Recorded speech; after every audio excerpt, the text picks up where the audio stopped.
with Kenya and Dawn. I'm Dawn. And I'm Kenya. So we're going to start a series on relationships, and we are going to start with marriages, and which is a hard topic for some of us to tackle sometimes. And we have talked before about exclusive relationships, but now we're going to talk about relationships really within couples and the communication within those couples. So when we've been married for over 30 years now. So I would think we've had to have some type of communication to make this thing work a little bit. But a lot of times couples struggle with communication. Yes. And we struggle with communication because sometimes we don't know how to use our words properly. We don't know if what we're saying can be hurtful to someone. And sometimes we just don't communicate because we haven't been taught how to communicate. Is that something that you dealt with in your marriage before? Yes, and still currently do, because we are just now learning that the problem is communication. Because I may say one thing, but I've never stopped to clarify what exactly did you hear me say. I think that's been a big problem with a lot of couples, is that we don't know what each other is trying to convey sometimes. We're not listening. Right. We are ready to react. We don't want to take that opportunity to say, hold on, let me make sure that I heard you correctly with what you said in my response, but we're ready to just shoot something really quick and say, hey, this is what was on me. Let me go ahead and get this out. So when you hear that, because I know that it's probably happened to you, because it's happened to me, I'm sure it's probably happened to all of us, but instead of us taking that opportunity to address it, how do you stop it before it goes any further so that you're able to address what has been said and not just react? Only because we've been trying to figure this thing out for so long that I have learned to do that only for clarification. And I think even in asking the question, what exactly did you hear me say? I think it has given my husband a greater respect for me, because it seems as if I'm not just having a conversation, but I'm showing up in the conversation. And his feelings are so much of a concern for me that she actually stopped the conversation to make sure that what she's saying, I understand what she's saying. But I mean, that took some work. It took some time to get there. But I think that is one of the biggest issues in a marriage, because everybody wants to be heard. Right. And if you're talking and I'm just listening without even having to or be able to interact in that conversation, but to make sure that what we're talking about is exactly what we're talking about, then I think that comes off too as being offensive sometimes as well, because you didn't care enough about my feelings. I can definitely agree with that. Are we talking just to talk? Are we talking to be heard? Are we talking back just to get our point across? Are we talking because we're listening and we do care about what someone else is saying? And I think this is important to me, to stay on the topic of what we are talking about in that moment. Let's address something that has been put on the table. Let's get those things out before we move on to something else. Because if you don't hit that point first, it can get lost. Absolutely. You don't get a chance to revisit it because all these other things have now come out.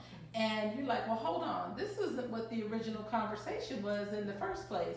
So let's address what we are actually talking about and speak it back to that person when they've said something to you. Hey, okay, you said this, and this. Is that correct? Okay, well then now give me a moment to think about it. And also give me a moment to respond without interruption. That's where a lot of communication receives that breakdown, because we listen only for a minute. We may pick up bits and pieces of things. We're not listening to exactly what is being said and what the problem is. We may focus on one word. And then the whole conversation is lost. So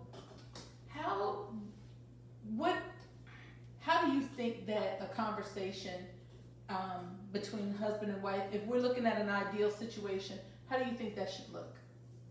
I go back and I think about the communication cycle, and we're giving information, we're receiving information, are we fully processing that information?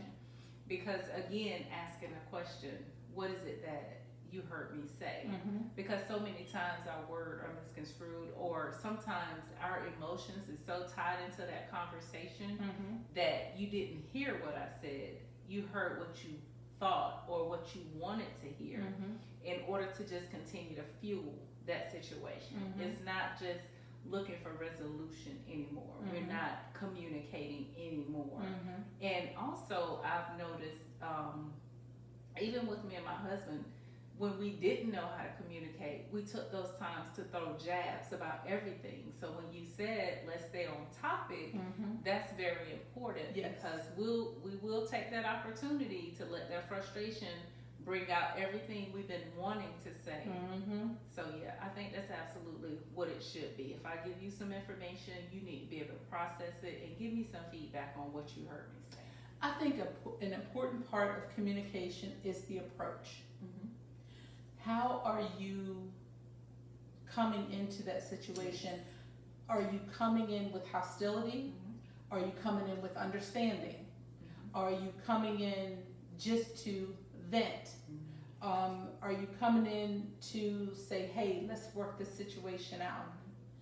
I have an issue, I have a problem with this, this is what it is. How can we fix it? Yeah. And I think sometimes when we communicate with our spouse, and our spouse may be just, bringing a problem or an issue to the table that it's important to them, and they may be looking for a certain thing, I would like to say that as a spouse, one of your reactions may be, how can I fix it for you? What can I do to help you through this? And ask them, are you looking for an answer? Are you looking for advice? Are you looking for me just to sit here and listen? What do you need from me? Another thing is your body language. My husband always tell me, it's not what you say, it's how you say it. And just to back up just a little bit, I think that's very important to take into consideration when you're having a conversation or trying to communicate. What is it that you're looking for? Because sometimes we just want to be heard. Right. I don't want your opinion. I don't need your opinion. I just need you to hear me. And even in hearing me, you understand where I am. And I think that was very important to point out. What is it that you need from this conversation? Because a lot of times that advice is unsolicited. I didn't ask you for your advice. And that is something that, because my husband, he thinks he can fix everything. And especially when I bring something to him, he's offering his advice. And I'm like, sir, I just want you to listen. I didn't need your opinion on it. I just want you to listen. And now, because we've been together so long, and he'll even ask me now, and that's where I think we got that from, is he'll say, well, are you asking for my opinion? Or do you just want me to listen? No, I just want you to listen right now. I don't need advice on how to fix it right now. I just want you to listen, because I just need to get this off of my chest. So it's easy for us to have communication, and that communication not be mixed up. And I think that's a lot of the breakdown in communication. Because as you said, men are natural fixers almost. I can't speak for all, I don't know. But they are, and also, I think it's more of a protection. So let me tell you what to do, because I think this is what's best for you, which only frustrates me, because at that moment, I'm doing this because I just need to vent. I just need you to hear me. And even this that my husband and I have spoken about, if we're if we're talking and having a conversation, you can't do all the talking.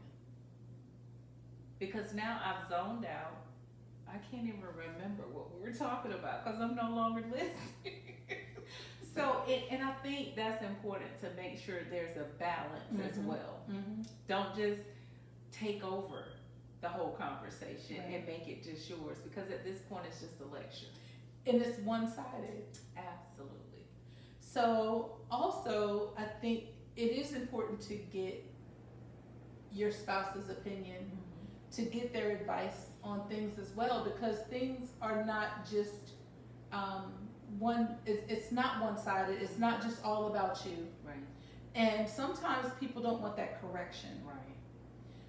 And when you're wrong, it's important to receive that correction. So when you are in that communication, be ready to receive as well. Yes, that's so important. Don't just give it out. Be ready to take some things in, because you might be missing out on some really good stuff. Absolutely. Some really good information that is able to benefit you. Absolutely. So I just said, we've been married for over 30 years. And I'm glad that we still have that communication door open, because there's some people that have been married 6 months. Some have been married over 50 years, and they don't communicate with one another. Yes. Yes. How do you continue in a marriage when you don't have communication? I don't believe you can. I think at that point you are just coexisting. I think you just doing it for the sake of just being doing it, because there's so many benefits to marriage. And my husband and I talk most of the time about us being best friends. Right. And I'm like, wow, you are my best friend. And if I can't communicate with the person that I chose to spend the rest of my life with, then what's the point? Right. Because I think most of the marriage is communication. Yeah. I don't want to put an amount or a percentage on it, but that is a big part of marriage, because a lot of times we can just disregard each other and make each other feel so little because they are not being heard. But how is that even healthy?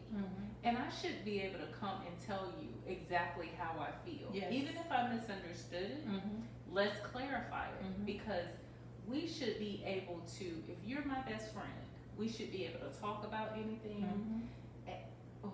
So important what you said, the correction in it. If I'm wrong, you're my accountability partner.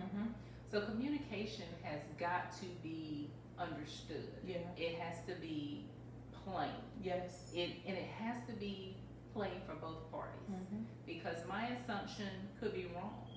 And when we show up for these conversations, we need to show up in the right headspace as well. Yeah. And be prepared to hear some things that may be tough. Yes. But I believe that in your communication, if your spouse has said something to you that may not be pleasing to your ears, but it's necessary to be told to you, just to help you along the way. Don't think of it as somebody is attacking you, but they are coming to you in love. Yes.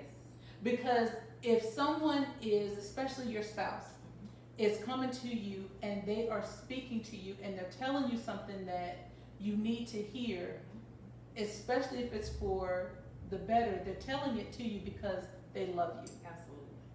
You don't want to see your loved one in a bad situation, because there wasn't any communication that was there. You weren't ready to receive what was being given to you, or you just didn't want to receive it.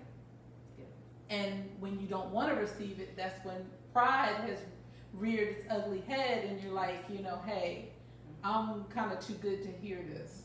No, you're never too good to hear something that is going to be beneficial to you, even if it hurts you. Right. If it doesn't feel good to you, it's still there. And don't discount someone's feelings. That's what was that's in my head, because that was the thing that I was thinking about too, is a lot of times we don't want to have the conversation because of we don't think it's valid for the other person, or I didn't do this, or I didn't do that. But you can't discount how it made me feel. Correct. When you did or said whatever it was that you said. Yeah. So you have to, or we have to, respect the feelings and the emotions tied to the person that we're communicating with as well. Yeah. Yeah, that's definitely a big one. I also think about communication is what is the important things to talk about, not just surface stuff. How's the weather today? How was your day today? How did you feel today? What happened? What was going on, with you? Talk to one another about your feelings. Right. You're not able to grow Absolutely not. if you can't express yourself. You can't grow within your marriage if you're not able to talk to one another. Ask, what are your goals? That's one thing that me and my husband we do, especially like when we're in a car driving somewhere. He loves to ask these questions. What's your 5-year plan? Well, I don't know. I didn't think about it. But since you brought it up, this is what's important to me. And my husband knows things that are meaningful to me because we have been in communication with one another. It's not just surface stuff. It's things that are in my mind, things that are in my heart that I'm able to share with him. And a lot of times I think that couples lose sight of that.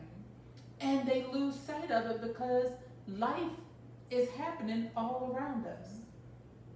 But you said something that's very important, and it reminded me of something, a conversation I had a while ago with my husband. And I remember saying to him, I need you to pull for me. I need you to challenge me. I need you to challenge me in our conversations. I need you to help me to learn to think outside the box, or even how I think. And even now when he comes to me, he'll say, I want to talk to you later. He know that aggravates me because I'm like, why you just can't talk to me now? Right. And he'll say, I know when I come to you, I have to come to you with everything together. And that just makes me feel like I have been heard. Don't come over here having these side conversations, interrupting me when you're saying nothing. And not to discount your feelings, but if you're gonna interrupt me, let's have a thought-provoking conversation. Wow. And it's funny that you asked that question, not just surface level things, but to really dig deep, even to tap into some of our current actions because of our past traumas. And that's such a deep conversation, especially, in my experience, it's a deep conversation with a man, because I just think from who they are, I don't know if it's just a man's thing, but it's not hard for me. I guess it just depends on the person. But to tap back into some trauma that may just only have a scab over it and it has not completely healed, that's a deep conversation. And in that conversation, that person can become offensive. Because I don't want to talk about that, or what you're trying to show me is not that, because I don't want to own that. So that has been another thing that I just really think is so important in our marriages, because we all marry broken. And I think as we move from different stages in our marriage, I think it's important and necessary for us to require each other to be healed and not just temporarily bandaged up. Hold that thought. Okay, so we're going to pause right here with the part 1 of this relationship series that we're going to be doing on communication right now. And so again, just like this video, share the video also, and subscribe to the YouTube channel here so that you're able to get those notifications. So again, we're going to pause right now, and we will see you again next week. Thank you.